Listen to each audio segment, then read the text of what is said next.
filling in this week for Bodie. As we record the show on Friday, President Biden remains in the race for a second term in the White House so far. Next, our own The Hill site reports that President's camp is digging in its heels, that Biden is not dropping out of the race. Meanwhile, the list of other Democrats calling on the president to step aside grows, and reports that Senate Leader Chuck Schumer and former Speaker Nancy Pelosi are pressuring him to get out. The series of leaks that we saw this week, that was the signal to him that not only do you not have the support you need on the Hill, you're not going to have the money that you need. He doesn't look like a winner to people who have the juice in the party, and that's the bottom line. Trey, what's going on? I mean, we don't know who the nominee is going to be. You know, we all saw what we saw in the debate. You know, thank you for your service, Joe Biden. You've been great to this country. Time to pass the torch. Yeah, I mean, it's a growing number of calls. As we're here Friday afternoon, Kentucky Congressman, the lone Democrat from Kentucky in Congress, Morgan McGarvey, has called for Biden to step aside. Adam Schiff, Congressman running for Senate, and by the way, a top lieutenant of Nancy Pelosi, has publicly called for her to step aside. Yeah, and there are reports that Nancy Pelosi, in a call to the White House, where they said they had polls showing Biden was still doing better, Pelosi demanded the staffer to get on the phone and show her the polls. Show her the polls. Which I don't think they did. No, because I don't think they exist. They exist, yeah. They just got, you know, thank you, pass the torch. I don't understand why this is such a big deal. We still haven't done the convention. We can still get all this done. You know, Christy Brown, who's the largest Democratic donor in the state, called for him to leave. You know, we all know Governor Beshear's name has been mentioned repeatedly as a possible VP for Harris.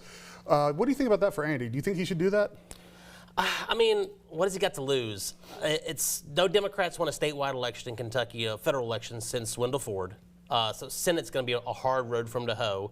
And if Biden isn't in the White House, then there's no appointment for him to go to once his term ends. So what's the next move for Andy Beshear?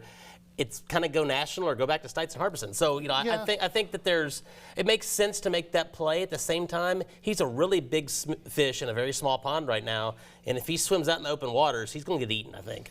Yeah, well, you know, I just think that, you know, if you're game playing this out and looking at everything, he's checking all the boxes. He's in D.C. a lot. He was at the Biden watch party with all the other governors. He has a PAC, a national PAC, where he's helping out Democrats across the country. He's only endorsed one candidate in Kentucky with his PAC. The rest are all national. And it's a Supreme Court justice, I believe. And so, you know, I just, the writing's on the wall there. You know, I think if it happens, they're going to pick maybe Governor Shapiro to bring in Pennsylvania, or Cooper to put North Carolina in play. I was going to say, like we talked about with Vance, there's no real political draw that comes with Beshear. No matter what happens, not even the 6 electoral votes. Harris is not going to win Kentucky, so you know that's not going to that brings nothing. He has no national fundraising network. It's sad to say that his father can't put pressure on contractors in all 50 states to donate money to him. It's you know, it's so like I don't know what the draw is. He's got his contacts from his DAGA, the Democratic Attorney General's Association, and now the Democratic Governors Association. So he has national contacts. Cooper puts if it may not put North Carolina in play, but at least would probably force the Trump campaign to spend money there. So or you can take Pennsylvania off the map with Shapiro. Yeah, Pennsylvania with Shapiro, and the other name that's popped up the last 2 days is Mark Kelly in Arizona, which would put Arizona back in play because it's starting to get out of play right now. Yeah, so that could you know those picks make more sense to me. The Roy Cooper one makes the most sense.